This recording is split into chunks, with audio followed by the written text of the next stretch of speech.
Let's talk about the elephant in the room, right? Air travel. Planes are just not great for the environment. I don't think that needs to be a political conversation. I think that's just facts. We know that planes are not great for the environment, but that doesn't mean you need to swear off flying forever. Here are some things that you can do. When you are taking a flight from one country to the next, or even domestically, try to fly direct wherever possible. Sometimes that means that your flight will be more expensive.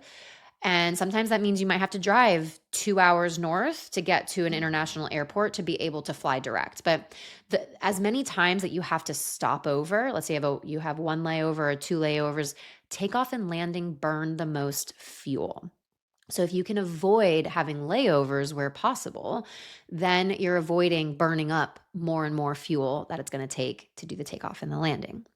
You can also choose airlines with strong sustainability commitments. And again, this goes back to the greenwashing and using all the buzzwords, like actually understanding what are the airlines doing from a sustainability perspective. Do they have a commitment to reach a certain level of carbon offset or net zero? I mean, I don't think you're ever going to get net zero with planes, but do they actually have a commitment that's public on their website? Again, this is where me as a travel advisor who specializes in sustainable travel can come in handy. The next thing is offsetting your carbon footprint. So when you're checking out of your flight, like when you're booking your flight, oftentimes there's a little tick that says, hey, tick here if you want to offset your carbon footprint.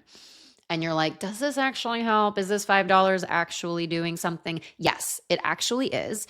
Do I think it should be on the airline to be doing this for you? Of course, that's another conversation. But if it's only a couple extra dollars, please do it. It helps. I know a lot of tour operators offer this. A lot of my partners already include that in their costs. They're like, this is something we just do.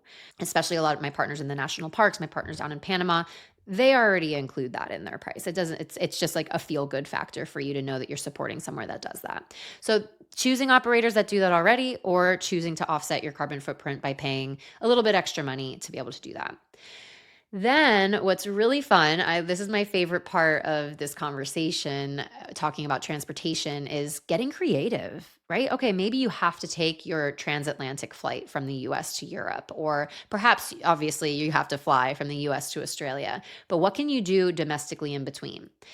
Take the train, the bullet train, take a ferry, take a bus. I know you can take a domestic flight from one island to the next. Like, can you take a speed ferry? Can you take a bus? I know through India, like, and Sri Lanka, the buses are kind of, it's a cultural experience. It's crazy and it's nuts, but it's kind of one of those experiences that you have to have. And then taking it a little bit step further, like, yeah, it might cost a little bit more money, but could you take a sailboat? Could you take a group sailboat, or perhaps a private sailboat from one island to the next when you're in Croatia?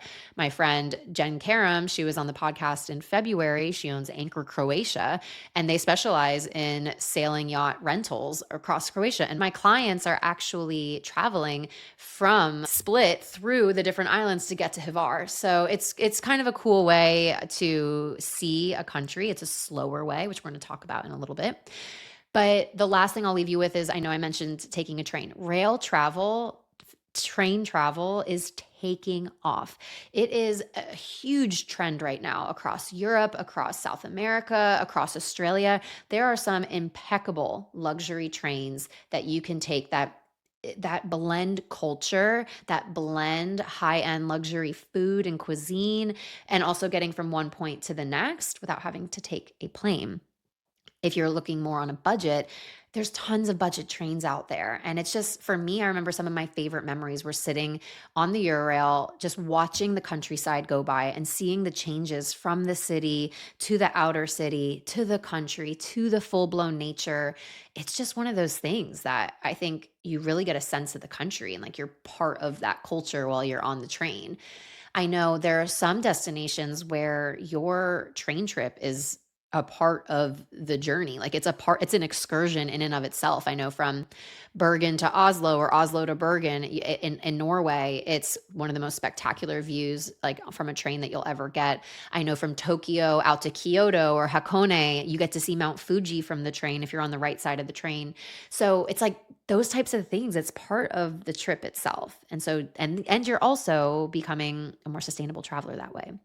So I mentioned slower travel. I mentioned if you have a little bit of time to be able to take the train or take a ferry or a sailboat, something like that. If you really want to flex your eco friendly muscles, try slow travel, which means spending more time in one place instead of hopping from city to city. It's better for the planet and it's better for your sanity.